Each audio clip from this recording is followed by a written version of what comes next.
What's up, XRP fam? It's Rod with Power Group. Welcome back on The Pursuit of Wealth, your home for MJ stocks, crypto assets, news, and interviews. Also home to the best crypto community. Today is Wednesday. It's November 13th. I hope you're well. The more good news, it just keeps rolling in. It's just more good news after more good news. So love to see it. XRP officially relisted on Robinhood. A few other coins as well, but this is great to see.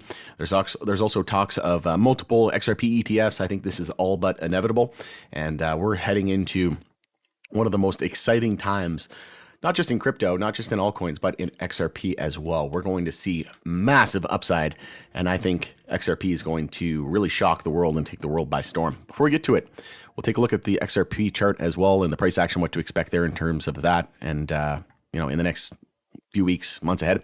Before we do, though, you can smash the like. If you're new, you can subscribe, tick the bell, you'll be notified on any future videos or when I go live. Also, full disclosure, I do own XRP. It's my largest crypto holding, and this is not financial advice. This is for entertainment purposes only. You can also follow us over on X, formerly Twitter. Handle for that is @GroupPow. Going to be using that as my platform of choice going forward.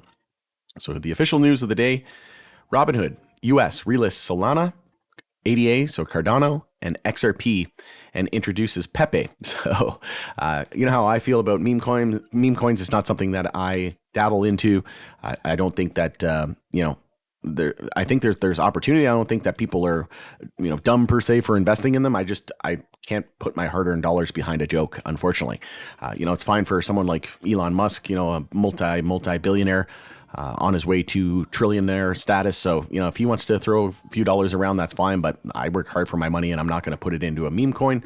That's just how I roll. I'm looking at utility. I'm looking for the Amazons, the Apples, the Googles of the world, right? Not the pets.com. And a lot of these meme stocks, I think, are going to end up, by the way, similar play out as we did with the .com era, right? All the pets.com, and anybody who threw just like a .com at the end of their name and thought they were going to make it long term, right? Just to try to ride the wave and get as much money out as people as possible. But as we know, ETFs have been a big topic. So Canary Capital applies to launch a spot HBAR ETF. And there's tons. There's Hedera, there's Solana, there's XRP. We know Bitcoin and Ethereum. But one thing I'll just caution everybody is on these ETFs, there's a reason why they're launching these ETFs at this time. It's because it's near the end of the crypto cycle, and there's a reason why they're listing these coins on Robinhood as well. It's to use the dumb money crowd like you and I, right? They consider us dumb money because we're usually on the wrong side of the trade. Usually retail's usually always wrong and loses like 99% of the time. Generally retail's buying when they should be selling and selling when they should be buying. So you got to think all the Black Rocks and all these hedge funds and institutions and Wall Street banks, big VCs, they've all been buying crypto since the lows of, 2020 and just absolute, rock bottom prices. And now they're starting to sell, right? They're starting to liquidate. They're starting to use retail and the dumb money crowd as exit liquidity. So just be very careful. There's going to be some ETFs, like I'd be very, very careful with Solana, right? It just went from $8 to like $220. Be very careful with that. Be very careful with Ethereum. Be very careful with Bitcoin. ADA is kind of like medium caution. XRP, fill your boots with an ETF. I don't think it can go wrong. Same thing with HBAR whenever they come out. But, and there's going to be baskets as well. But, you don't want to be buying these names when they're at 52-week highs and all-time highs, because there's a good chance they're going to rug pull you. They're going to get you to FOMO into an ETF. You're going to buy Bitcoin at like 100K, and then they're going to crash it down to like 20 or 10K again, right? So they're going to use it as exit liquidity. What better way than to end a bull market than to get everybody on Robinhood, get everybody with a stock brokerage account, which is pretty much everybody on planet Earth, and then make it so easy for them to buy, Bitcoin and crypto, and then top the market and then crash it, 70, 80%, right? So you have to be very, very cautious. But again, there's just some names that are more riskier than others. Like I wouldn't be touching Solana with a 10-foot pole right now. If you got it at $8, great, but I'd be looking to sell now, not buy. And even if it goes to $500, $600, like who cares? There's way more risk to the downside than there is upside. Whereas like a name like XRP has been held back for so long. And speaking of so long, it has now been, since we started, well, realistically, you could say that this pennant has been forming for 48 months. So you're about 4 years where we've just been consolidating in this symmetrical triangle. And look what we're doing now. We're finally poking out above it. We're set to potentially close a monthly candle above this for the first time in about 4 years. But again, the monthly candle hasn't closed yet. We still got a little over 17 days left. So if we do see a monthly candle close over that, we'll want to see 2, preferably 3, and then it'll be confirmed. And generally, you want to close above it kind of come back down, back test it, and then you run, right? So wouldn't be surprised if we even see something like this where we continue going higher, and then over the next month or two, we come back down. That would be a nice entry there and a back test and a confirmation. And then I think we're going to go full send mode. And then if you take a look at the measured move here from this apex, it's saying we could see about 761, which I'm very much a believer that we're going to see at least $8 to $12 on XRP this cycle, maybe even higher. Might even hit 20 or 30 bucks. When you say $100, you're starting to lose me. I think that's kind of Looney Tune crazy. But if you say somewhere around the 4.618, around 14 or 15 bucks, I think that'd be doable. If you say the 3.618 around 1150 or the 2.618 around 830, I think that's all very, very realistic this cycle. Somewhere around this area here, we should hit, I think, minimum. And this apex is showing a move up to around 760. And this is all USD, of course. But yeah, I think, on the low end, conservatively, I think $8 to $12 is very doable. And then I think, on the high end, 15 to 20 bucks.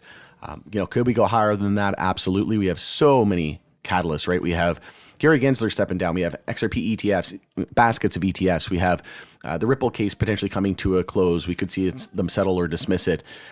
We have a new administration coming in. They're looking to create new legislation. They want to make Bitcoin a reserve, and they want tax-free crypto for those that are born and bred in the US. Like, there's so many bullish catalysts coming. It's not even funny. IPO season, Ripple could IPO.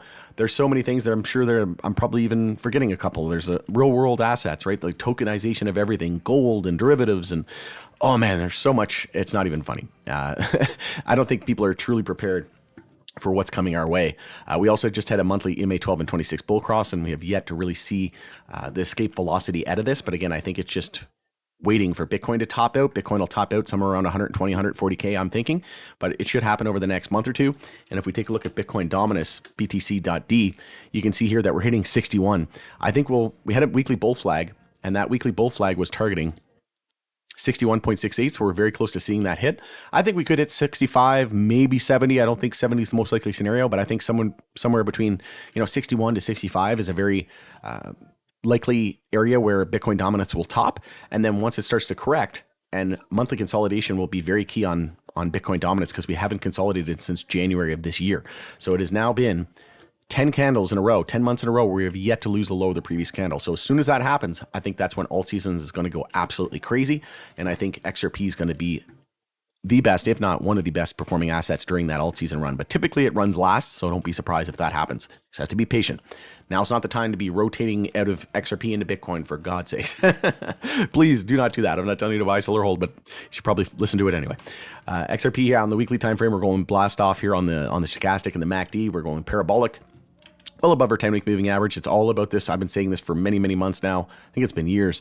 This 50 weekly and the 200 weekly, when the weekly candle shows that the 50 weekly moving average is higher than the 200, watch out. It's go time. We're going to all-time highs. Could still see a potential death cross here, so wouldn't be surprised if we saw a death cross, come back down, back test these daily EMAs around 56 cents, and then get that death cross out of the way, and then moon mission after that. So again, still waiting for Bitcoin to top out. I think that's sometime over the next month or so. And then, early 2025, alt season should really kick off. And I think it's going to end somewhere around February, March. And toward the tail end of that, I think that's when we should see XRP somewhere around, like I said, that $8 to $12 mark.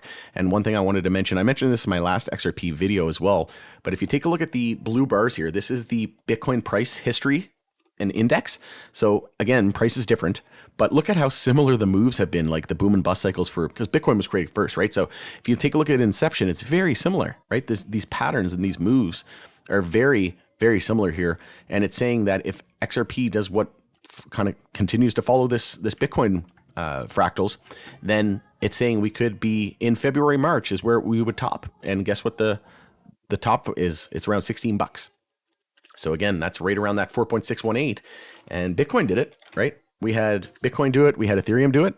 So look, so from the high to the low, this is the same thing I just drew with XRP on Bitcoin. So if we go from the high to the low, actually, no, that was not correct. There we go.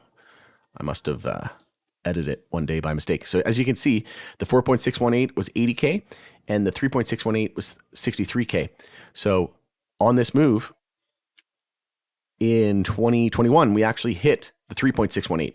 So if XRP were to do something similar and hit its 3.618, then we would be at $11.20 roughly. But again, following this Bitcoin fractal. Again, it didn't follow verbatim. It was pretty damn close though.